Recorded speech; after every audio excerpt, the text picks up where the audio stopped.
예, 안녕하십니까. 예, 2024학년도 대학교육혁신원 성과보고회의 일환으로 저는 제가 수행한 생성형 인공지능을 활용한 학술적 글쓰기 교육 방법 연구에 대해서 말씀드리겠습니다. 예, 저는 방목기초교육대학의 주민재라고 합니다. 예, 오늘 제가 이제 그 말씀을 드릴 거는요, 이제 생성형 그 AI를 가지고 실제로 그 학술적 글쓰기에 어떻게 도움이 될 것인가 라는 부분을 가지고 좀 수행한 연구인데요. 예, 연구 목적으로 보시면 대학 학술자들이 챗GPT와 같은 생성형 인공지능을 활용해서 연구보고서 작성의 계획하기 단계를 수행한 후 학습자들이 분석을 통해서 생성형 인공지능의 교육적 활용 가능성을 고찰하는데 큰 목표를 두고 있습니다. 이런 연구 목적에는 크게 세 가지의 하위 목표를 좀 갖고 있는데요. 첫 번째는 챗GPT가 글쓰기 기초 능력 습득에 미치는 영향에 대한 학습자 인식 분석. 그러니까 학습자가 챗GPT가 글쓰기 기초 능력을 습득하는데 이제 어떠한 영향을 미치는가에 대해서 학습자들이 어떻게 인식하고 있는가라는 부분이고요. 두 번째는 챗GPT가 글쓰기 능력 향상에 미치는 영향에 관련된 부분. 세 번째는 연구보고 작성 과정 중 쓰기 전 단계, 이제 프리라이팅이라고 하죠. 쓰기 전 단계에서 문제 해결의 해결 과정 안에서 챗GPT가 미치는 영향을 분석하는 것. 그래서 이렇게 크게 한 세 가지의 하위 목표를 가지고 진행을 했습니다. 연구 대상은요, 명지대학교 인문캠퍼스 글쓰기 과목을 수강하는 학생 30명을 대상으로 했는데요. 연구 참여자들의 학년별 분포는 1학년 18명, 2학년 9명, 그 다음에 3학년 2명, 그 다음에 4학년 1명이었습니다. 각 연구 참여자들은 글쓰기 기초에 대해서 6주에 걸쳐서 수강을 했고요.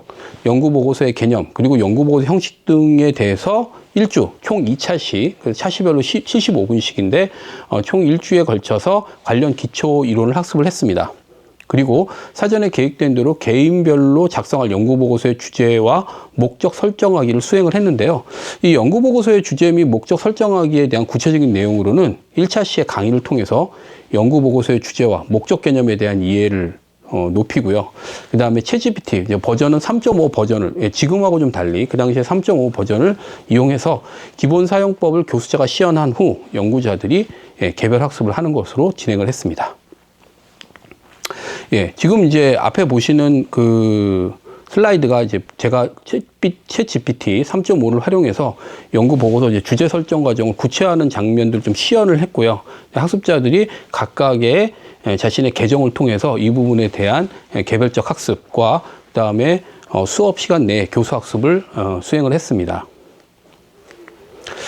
예, 연구 수행 절차 및 내용은 차시별로 봤을 때 총 6차시로 진행을 했는데요. 지금 금방 말씀드린 연구 보고서의 개념 및 그다음 형식 학습에 대한 부분이 1, 2차시에 걸쳐서 했고요.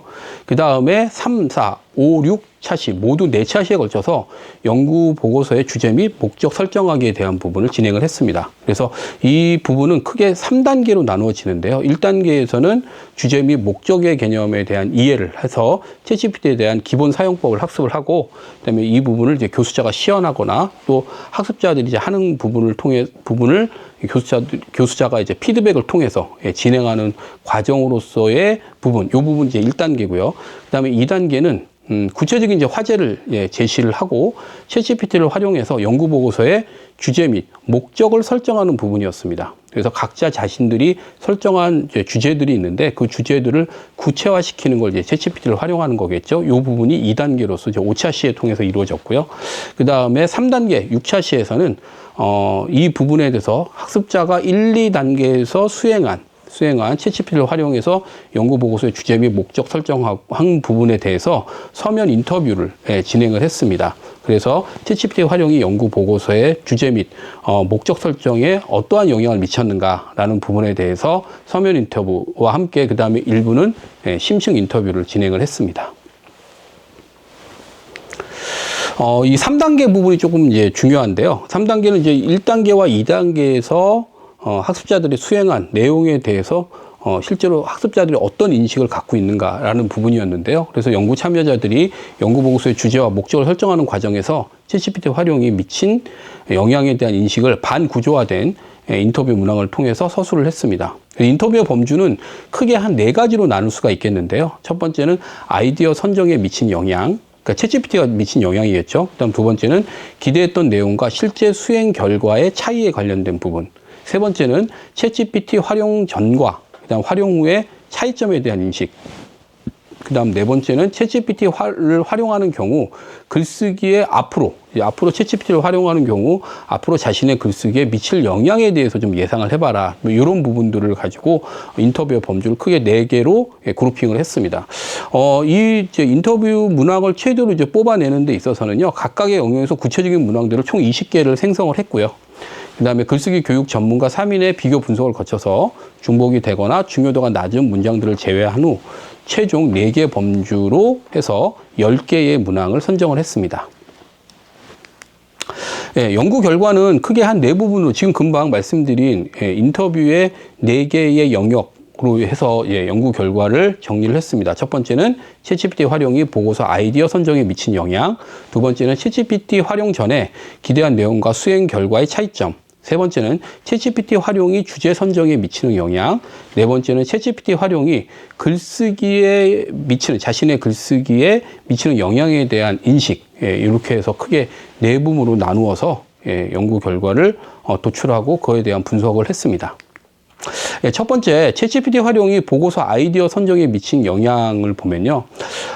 연구 참여자들이 주제를 선정할 때 챗GPT 활용이 가장 유용하다고 느낀 점은 챗GPT가 주제와 관련성이 높은 자료, 그리고 정보 제공, 그리고 예비 주제들을 되도록 풍부하게 제공을 했다는 겁니다. 사실은 학습자들이 글쓰기를 할 때 가장 어려워하는 단계가 이 프리라이팅, 다시 말해서 쓰기 전 단계에서 실제로 주제를 선정하는 거거든요. 뭐 크게 어떠한 뭐를 가지고 자기가 쓰겠다라고는 하지만 그거에 대한 구체적인 주제들을 복합적으로 이렇게 생성해내는 걸 굉장히 어려워합니다. 쓰기 전 단계에서. 그래서 이 부분이 챗GPT하고 굉장히 잘 조화를 이뤄낼 수 있겠다고 생각해서 이 부분을 진행을 했던 건데요. 그래서 기존의 자료 조사나 검색의 방법으로는 찾아내거나 좀 떠올리기 어려웠던 아이디어들을 학습자들이 좀 확보를 하고 좀 더 다양한 관점에서 주제 선정의 가능성을 경험했다는 부분이 학습자들이 공통적으로 얘기했던 부분입니다. 그러니까 자신이 어떤 생각했던 부분하고는 좀 달리, 이런 식의 생각을 할 수도 있구나. 나는 이런 부분은 생각하지 못했는데 챗GPT가 이런 부분도 제시를 해주는구나. 그러면, 이건 내가 생각을 못해 보니까 이 부분을 다시 한번 내 아이디어하고 결합을 시켜봐야겠다. 뭐 이런 식의 이제 생각들을 할 수 있도록 유도할 수 있었다는 것이죠. 그래서 대다수의 연구 참여자들은 자신의 질문 방법이 챗GPT의 답변을 얻어내는데 효과적이지 못하다고 인식하는 경우, 그러니까 자신의 질문이 인식하는 경우 질문 방법을 계속 달리하면서 최종적으로 만족할 만한 답변을 확보해내기도 했습니다. 이 부분을 통해서 적절한 프롬프트 생성에 중요성을 인식하게 된 거죠. 그리고 밑에 그 연구 참여자 14의 인터뷰 부분을 보시면 나와 있는데요. 그래서 질문하는 방법이 매우 중요하다는 걸 인식하게 된 거죠. 실제로 이제 챗GPT에서는 질문을 어떻게 하냐, 프롬프팅을 어떻게 하느냐에 따라서 결과값이 굉장히 달라지기 때문에 그 적절한 질문 능력, 그러니까 적절한 질문을 하고 질문을 굉장히 고도화 시켜낸다는 것이 매우 중요한 부분인데 이 부분에 대해서 이제 학습자들은 시작할 때는 거의 이 부분에 대한 인식이 없었던 거죠. 근데 막상 자신들이 이것을 수행하다 보니까 질문을 어떻게 던지느냐가 매우 중요하구나라는 것을 이제 깨닫게 됐다는 겁니다. 그래서 여기 지금 연구 참여자 17과 그다음 연구 참여자 9의 인터뷰 결과들을 좀 보시면 알 수 있는데요. 연구 참여자 17과 연구 참여자 9에서 지금 공통적으로 확인될 수 있는 부분 하나는 뭐냐면 주제와 관련된 자신의 시각이 이제 확대되었다는 경험이죠. 챗GPT가 제시한 내용들을 통해서 주제와 관련해서 자신이 생각했던 것보다 더 넓은 시각이나 아니면 배경 지식에 접근할 수 있게 하거나 또는 주제 선정 과정에서 사고의 폭을 넓힐 수 있었다라는 거에 대한 인식들을 가지고 있는 것으로 보입니다. 두 번째는 뭐냐면 연구 참여자 13과 16에서 이제 발견되는 부분인데 이것도 사실 공통적으로 대부분의 연구 참여자들에게서 이제 확인이 되는 것인데요. 챗GPT 활용이 주제 선정의 효율성을 높이는 데 있어서 일정 부분 이제 도움이 되었다고 얘기하는 거죠. 특히 사용자와의 대화가 가능한 챗봇 형식이 연속적으로 상호작용을 이제 가능하게 만들면서 주제를 구체화하는 과정을 되게 효율적으로 수행할 수 있었다는 거죠. 자신이 조금 더 물어볼 걸 더 물어봐서 좀 더 고도화된 답변들을 이끌어내는 방식이었던 겁니다. 그래서 주제 선정의 효율성을 높일 수 있다는 점에 대해서는 연구 참여들이 대부분 인식을 같이 했는데, 효율성 정도에 대해서는 학습자, 그러니까 연구 참여자에 따라서 약간씩 좀 정도의 차이가 있는 것으로 확인이 되었습니다. 자, 두 번째는 챗GPT 활용 전에 기대한 내용과 수행 결과의 차이점에 대한 부분인데요. 학습자들이 처음에 챗GPT를 활용하기 전에 가졌던 이제 기대감은 엄청나게 이 부분을 굉장히 잘 만들어낼 것이다라고 생각을 했었던 것 같아요. 예. 그래서 또 한편으로 또 한 일부의 학생들은 챗GPT를 활용한다고 해서 그닥 주제 선정에 있어서 효율성이 높지는 않을 것이다 라고 좀 상반된 기대를 하고 있었던 사람도 있었던 거죠. 근데 이제 그 결과를 보게 되면은 챗GPT가 기대 수준의 답변을 제공하지 못한 것에 대해서 실망하는 경향들을 좀 보였고요. 예. 특히 아주 세부적인 방법이나 전문적인 내용에 관한 깊이 있는 답변 같은 것들을 좀 기대하기 어렵다. 이 부분은 좀 잘 도출이 되지 않는다라는 생각을 하는 경향이 비교적 강한 것으로 확인이 되었습니다. 그래서 여기 지금 두 개의 인터뷰 부분을 제가 좀 가지고 왔는데요. 여기를 보면 챗GPT의 성능이나 버전과의 관련성 또는 연구 참여자들이 챗GPT를 입력하는 프롬프트 생성에 좀 미숙할 가능성을 좀 볼 수가 있습니다. 지금 연구 참여자 9번 같은 경우에 보면은 중간에 지금 제가 파란색으로 한 부분만 읽겠습니다. 그러나 SNS나 최신 유행 등을 따라가지 못한다는 한계를 지니고 있어 다양성을 인정하는 사례를 질문하면 동성애자, 장애인 등의 인권 사례만 나와서 답답했다라고 나오죠. 예. 또 밑에 연구 참여자 2 같은 경우에는 챗GPT에게 필자가 원하는 답변을 얻을 수 있는 질문을 생각하는 것이 어려웠다라고 얘기하는데, 자, 요거는 좀 첫 번째 거는 연구 참여자 9회 같은 경우에는 뭐냐면 프롬프트 생성을 제대로 못했거나 아니면 자신이 원하는 걸 도출할 수 있는 데에 대한 어떤 학습 수준이 올라가지 못해서일 가능성도 배제하기 좀 어렵고요. 두 번째 연구 참여자 2 같은 경우에는 실제로 물어보는 데 있어서 자신이 적절한 수준의 배경 지식, 이거와 관련된, 주제와 관련된 배경 지식이 없으면 실제로 자신이 원하는 수준의 답변을 얻어내기가 어렵다라는 것을 사실 깨닫는 부분이라고도 얘기할 수가 있겠습니다. 그러니까 다시 말해서 전형적이고 일반적인 수준의 답변만 하는 것이 한계라고 연구 참여자들이 인식을 했지만, 실제로는 뭐냐면 그거보다는 적절한 프롬프트 생성에 익숙하지 않다. 내가 익숙하지 않다. 적절한 프롬프트를 만들어내기가 어렵다. 이렇게 생각하는 학생들도 있었다는 것이죠. 자, 연구 참여자 14 같은 경우에는 나의 전공을 제시해서 질문의 폭을 줄이니까 챗GPT의 대답도 좁은 범위로 나의 전공과 관련된 연구 주제를 제시해 주어서 만족했다라고 얘기를 합니다. 그러면서 질문하는 방법이 매우 중요하다라고 하는 건데요. 그러니까 바로 이 부분이 제가 지금 금방 말씀드린 부분과 동일하게 해석을 해볼 수가 있을 것 같은데요. 대다수의 연구 참여자들은 자신의 질문 방법이 효과적이지 못하고 인지한 경우에 질문 방법을 굉장히 달리하면서 만족할 만한 답변들을 확보해 나가는 겁니다. 이 부분에서 이제 경험치가 쌓이면서 챗GPT에서 프롬프팅을 어떻게 해야 되는 건가에 대한 어떤 자기 나름대로의 노하우라든가 자기 나름대로의 방법들이 이제 자연스럽게 터득하게 된 것이죠. 자, 세 번째는 챗GPT 활용이 주제 선정에 미치는 영향에 관련된 부분입니다. 연구보고서 주제를 선정하는 과정에서 소요되는 시간과 그다음에 노력이 단축되었다는 답변이 다수를 이뤘는데요.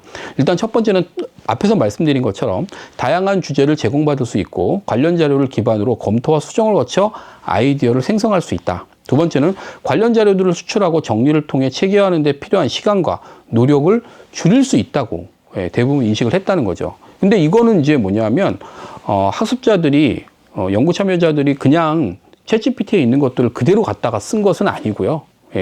보통 이 부분에서 제시한 걸 가지고 다시 자신이 별도의 시간과 노력을 투입하고 그다음에 뭐 크로스 체크라든가 뭐 교차 검토 같은 것들을 통해서 이 부분을 좀 고도화하려고 하는 노력들을 가지고 있었습니다.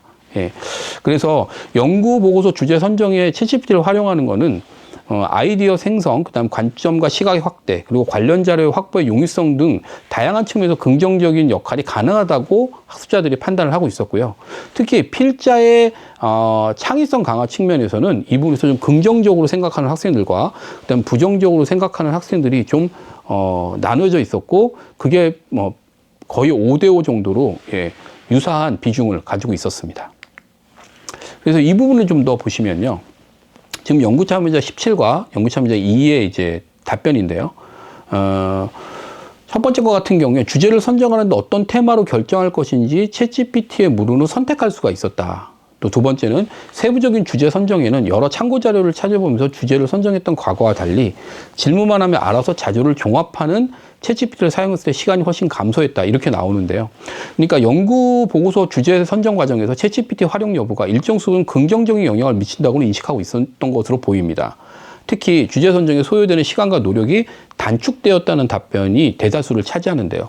자, 문제는 이제 뭐냐면 챗GPT가 이런 예비 주제들을 선정하고 하는 과정에서 사실은 이게 학습의 과정에서 과연 긍정적으로만 작용할 것인가에 대한 부분은 약간 좀 염두에 둬야 될 것 같은 부분이 생각이 듭니다. 왜냐하면 이전에는 여러 자료들을 찾아가면서 실제로 그 자료들의 범위를 좁히고 그 안에서 내용들을 정리하고 자신들이 좀 원하는 부분과 또 필요한 부분의 어떤 그 정도에 따라서 그걸 취사 선택하고 정리하고 뭐 이러는 과정들이 있었는데, 이게 챗GPT를 통해서 그냥 완벽하게 정리된 상태로 제공하는 것이 학습자들한테 학습의 능력을 높이는 데 있어서 과연 다 긍정적으로만 작용을 할 수 있을 것인가에 대해서는 조금 더 많은 연구와 그다음에 교수학습 방법의 좀 개발이 필요할 것이라는 생각이 좀 들기도 합니다. 그다음에 챗GPT가 제시하는 자료나 예비 주제를 아무런 수정 없이 활용하려고 하는 경우는 교수님들이 보통 예상하시는 이런 부분이 되게 많을 거라고 생각을 하는데요. 실제로는 이 부분이 매우 적습니다. 학습자들이 그대로 자기 걸 그냥 갖다가 그 챗GPT 걸 갖다가 그대로 쓰는 거에 대해서는 오히려 굉장히 거부 반응을 많이 보였고요. 그리고 챗GPT 활용이 시간과 노력에서는 단축된다. 그러니까 자신이 어떤 자료 조사를 통해서 이전에는 얻은 지식이나 아이디어를 같이 활용하거나 자신의 지식과 시각에서 수정을 하면서 별도의 시간과 노력이 오히려 더 많이 들었다. 더 많이 들었는데 그거에 대한 관련된 어떤 주제 선정에 대한 질, 퀄리티 이런 부분도 굉장히 높아졌다라고 답하는 연구 참여자들도 있었고요. 연구 보고서 주제 선정에 챗GPT를 활용했을 때 아이디어 생성, 관점과 시각의 확대, 관련 자료 확보의 용이성 등 다양한 측면에서 긍정적인 역할을 했다. 하지만 앞에서도 말씀드린 것처럼 필자의 창의성 강화 측면에서는 긍정적인 것과 부정적인 입장이 좀 거의 비슷한 비율로 반응을 보였다. 이렇게 정리를 해볼 수가 있을 것 같습니다. 그래서 챗GPT 활용이 주제 선정에 미치는 영향에 대해서 긍정적인 입장에서는 주제를 이제 설정하기 위해서 계속 생각하고 질문하며 자신이 원하는 방향으로 계속 이제 고도화를 시켜 나갈 수가 있었다는 거죠. 그래서 수정과 보완을 반복적으로 수행하면서 주제를 굉장히 정교화시킬 수가 있었다. 이렇게 보는 쪽에서는 이제 챗GPT 활용이 주제 선정에서 굉장히 긍정적이라고 보는 것이고, 부정적인 입장에서는 챗GPT가 제공하는 자료들이 굉장히 일반적이고 개괄적인 수준에서 그친다. 그래서 선택 자체가 제한되기 때문에 창의성을 기대하는 것은 조금 어렵다. 그렇기 때문에 그닥 많이 도움이 되지 않는다. 이렇게 생각하는 학생들로 좀 나눠졌습니다. 네 번째, 챗GPT 활용이 글쓰기에 미치는 영향에 대한 인식인데요. 연구 참여들 대부분은 좀 긍정적인 평가를 하고 있는 것으로 판단이 되었습니다. 글쓰기에 대한 막연한 부담감, 특히 이제 주제를 생성하거나 목차를 만들어내는 데 있어서 학습자들이 굉장히 좀 어려워하거든요. 그래서 글쓰기에 대한 어떤 막연한 부담감을 좀 제거하고 방향성을 설정하는 데도 도움이 좀 되죠. 그래서 쓰기 과정에서 필자가 경험하는 심리적 부담감을 최소화시킬 수 있었다는 것. 이 부분에서는 상당히 긍정적으로 평가를 하고 있었습니다. 특히 글쓰기 전반적인 과정을 좀 더 원활하게 수행할 수가 있었다. 이 부분에는 일정 부분 기여한 것으로 보인다. 이렇게 보고 있었고요. 근데 이제 이 부분에 대해서 좀 두 가지 입장을 갖는데요. 챗GPT 활용이 글쓰기에 미치는 영향에 대해서 두 가지 입장. 첫 번째는 반복적인 활용. 챗GPT를 반복적으로 활용함으로써 그걸 통해서 체득한 글쓰기 방법이 쓰기 능력 향상에 긍정적으로 영향을 미친다. 이렇게 보는 학생들. 그리고 정보를 근데 골라내는 것. 그러니까 챗GPT가 제시한 정보들을 그 중에서 취사 선택하고 골라내서 이제 복합화하고 뭐 이러는 과정하고 글을 유기적으로 완성하는 것은 사실 별개의 과정이다. 그렇기 때문에 글쓰기 능력 향상에는 별반 긍정적인 영향을 미치지 못한다. 다시 말해서 둘 사이에는 상관관계가 없다. 이렇게 보는 입장으로 좀 나눠지긴 했습니다. 그래서 학습자들은 여기 지금 역시 두 연구 참여자의 인터뷰 결과인데요. 챗GPT 활용은 글의 주제를 잡기보다는 글의 구조와 짜임새를 형성하는 데 큰 도움을 준다. 또 하나는 바로 내가 쓴 글을 복사해서 혹시 글에서 어색한 부분이나 사실이 아닌 부분, 주장에 대한 근거가 부족한 부분이 있는지 묻는 것이다. 이렇게 나와 있는데, 연구 참여자 9번 같은 경우에는 이분은 굉장히 능동적으로 쓴 거죠. 자신이 일단 글을 쓰고 그 글을 챗GPT에 집어넣어서 이 부분에서 어색한 부분이나 또는 뭐 주장에 대한 근거가 부족한 부분들을 물어본 거예요. 물어보고서 그거에 대한 결과물들을 나와서 자신의 글을 좀 더 보완하는 방법으로 이제 쓴 거죠. 그래서 챗GPT 활용이 글쓰기 능력 향상에 긍정적인 영향을 미칠 것이라고 생각하는 연구 참여자들은 주제 생성만이 아니라 글쓰기 과정 전반에 걸쳐서 챗GPT를 굉장히 능동적으로 활용하는 데 관심을 가졌고요. 글의 형식이나 논리적 결함 등 자신이 쓴 글을 보완하기 위해 자기 주도적으로 챗GPT를 활용하면서 효과를 굉장히 극대화하려는 경향들을 보였습니다. 특히 여기 나오는 연구 참여자 9번 같은 경우에 그 대표적인 예라고 볼 수 있겠죠. 연구 참여자 26 같은 경우는 그의 반대적인 입장인데요. 글쓰기 능력에 미치는 영향은 별로 없다. 챗GPT 활용이. 그러니까 정보를 제시하거나 요약하는 데는 도움이 될지 모르지만, 왜냐하면 실제로 그 안에서 골라내고 이걸 토대로 하나의 글을 유기적으로 완성하는 것은 결국 본인 자신이 하는 거기에 글쓰기 능력과는 좀 무관하다라고 보면서 오히려 글쓰기 능력에 챗GPT 활용이 직접적으로 영향을 미친다. 그냥 긍정적인 영향을 미친다고 보기는 좀 어렵다라는 입장을 가지고 있기도 했습니다. 그래서 우리가 이제 이 연구의 결론을 좀 내보면요. 챗GPT와 같은 생성 인공지능을 글쓰기에 활용하는 것이 쓰기 주체의 사고와 의미 구성 그리고 표현 방법에 어떠한 영향을 미칠 수 있는지에 대한 일종의 시사점을 좀 제공하고 있다고 보겠습니다. 연구 참여자들은 챗GPT를 활용하면서 글쓰기 시작 지점, 다시 말해서 글쓰기 쓰기 전 단계 시작 지점에서 느끼는 어떤 심리적 부담감을 최소화시킬 수 있고요. 그다음에 주제와 관련한 아이디어나 새로운 관점을 많이 확보해서 그 중에서 가장 자신의 의도에 맞는 부분, 또 의도와 플러스 알파의 부분들을 만들어낼 수 있다는 것. 이런 부분이 이제 사고의 범주를 확장하는 것과 연관이 되겠죠. 그래서 단순히 챗GPT를 그냥 활용하는 것만으로는 글쓰기 능력의 향상이나 쓰기 과정에서 높은 수준의 도움을 받기 어렵다는 점도 확인이 되었습니다. 생성형 인공지능의 성공적인 활용 여부는 결국엔 프롬프트 생성 능력에 크게 좌우가 되고요. 그래서 인공지능 시대에서도 사용자의 창의적이고 복합적인 사고력이 가장 핵심적인 역할을 한다는 점을 이 부분에서 우리가 다시 한번 확인해 볼 수가 있겠습니다. 또 하나는 생성형 인공지능도 사용자의 활용 능력에 따라 산출되는 결과가 달라지는 거죠. 당연히 앞에서 지금 말씀드린 프롬프트 생성 능력, 그리고 프롬프트 생성 능력은 결국에 그 주제에 관련된 그 사용자의 사전 지식이나 또 스키마와 연관이 될 수 있다는 것을 보여주는데요. 그래서 최종 결과물의 질과 장기적으로 봤을 때는 생산자의 생산 능력에도, 다시 말해서 글을 쓰는 능력에도 직간접적인 영향을 미친다고 볼 수가 있겠습니다. 그래서 챗GPT와 같은 생성형 인공지능의 사용이 일반화되면 쓰기 수행에 필요한 능력 요인에도 일정 부분 변화가 일어날 수 있을 것이다 라는 어떤 예상이 가능할 수 있겠는데요. 우리가 이전에 인터넷의 출현으로 인해서 그전에는 전혀 요구되지 않았던 디지털 검색을 통해서 관련자를 확보하고 검증하는 능력이 학술적 글쓰기의 필수적인 요소로 인식되게 되었습니다. 이 부분은 지금은 이제 거의 뭐 일반화되어 있죠. 근데 생성형 인공지능 역시 마찬가지가 될 거라는 거죠. 앞으로 시간이 지나면요. 그래서 생성형 인공지능 환경에서의 글쓰기는 프롬프트 생성, 그다음에 인공지능 산출물에 대한 검증, 그리고 활용 전략 등 이런 부분들에 대한 새로운 능력을 요구하는 것이고, 이러한 능력이 학술적 글쓰기에 일정한 영향을 미치고 또 일정한 어떤 요인이나 요소로 작용할 가능성이 있다. 이렇게 예상을 해볼 수가 있겠습니다. 그래서 여기서 우리가 조금 더 하나 얘기해 볼 건 이제 AI 샌드위치 워크플로우라는 건데요. AI 샌드위치 워크플로우는 원래 이제 샌드위치 워크플로우가 이제 협업에 의해서 이루어지는 방식인데, 여기서는 이제 인간과 인공지능이 문제 해결을 공동으로 수행하는 부분입니다.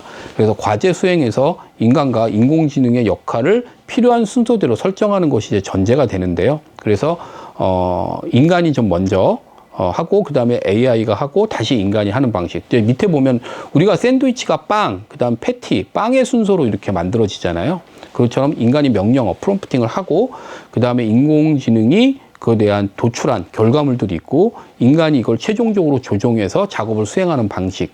이 부분이 앞으로는 굉장히 일반화될 가능성이 매우 높다. 예, 그리고 이게 글쓰기에도 일정 부분 영향을 미칠 것이다. 이렇게는 예상을 해볼 수가 있겠습니다. 그렇기 때문에 이 부분을 통해서 이게 이제 인공지능 AI 샌드위치 워크플로우가 인공지능 활용의 가장 구체적인 방법 중에 이제 하나겠죠. 그래서 특정 과제 수행에 필요한 시작 지점을 설정하기 어려운 경우 인공지능이 제안한 아이디어나 선택지를 기반으로 성공 가능성이 높은 수행 방향을 설정하고 효과적으로 진행하는 데 매우 중요한 역할을 해볼 수가 있겠고요.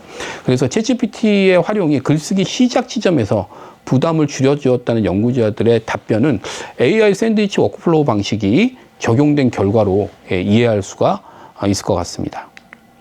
그래서 이러한 결론들을 토대로 우리가 이 연구에서 좀 재현을 할 수 있는 부분은 첫 번째, 프롬프트 생성 능력과 인공지능 산출물의 검증 및 활용 전략을 포함한 새로운 교육 내용과 교수학습 방법이 개발이 되어야 된다라고 할 수 있겠고요. 두 번째는 AI 샌드위치 워크플로우와 같은 새로운 작업 방식을 글쓰기 교육에도 도입해야 되고 이런 새로운 작업 방식이 이제 어떻게 효율적으로 이루어지고 그 다음에 교수학습에 그 도움이 될 것인가 라는 부분에 대한 검증 과정도 당연히 같이 병행이 되어야 되겠죠.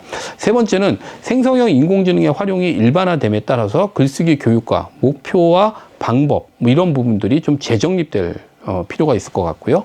네 번째는 생성형 인공지능의 윤리적 활용과 관련된 교육들도 병행해서 이루어져야 된다고 생각을 합니다. 그래서 이렇게 본 연구에서는 크게 4개의 제언을 드릴 수 있다고 결론을 지을 수가 있을 것 같습니다. 네, 그래서 이 학술적 글쓰기의 능력을 향상시키기 위해서 실제로 어떠한 생성형 인공지능이 어떠한 영향을 미칠 것인가라는 부분인 사실은 지금 그 여러 그 학계에서 굉장히 중요한 연구 주제 중에 하나고요. 그래서 저는 이제 그런 부분에 좀 착안을 해서 생성형 인공지능을 활용을 했을 때 학술적 글쓰기의 교육을 어떻게 바꿀 수 있는가 또는 어떻게 조금 더 원활하게 수행할 수 있는가라는 부분에 초점을 맞춰서 그리고 그런 부분들이 학습자의 인식에는 또 어떠한 영향을 미치는가 학습자의 인식이 어떻게 달라지는가라는 부분을 통해서 연구를 좀 수행했습니다. 예, 이상으로 성과 보고를 마치겠습니다. 감사합니다.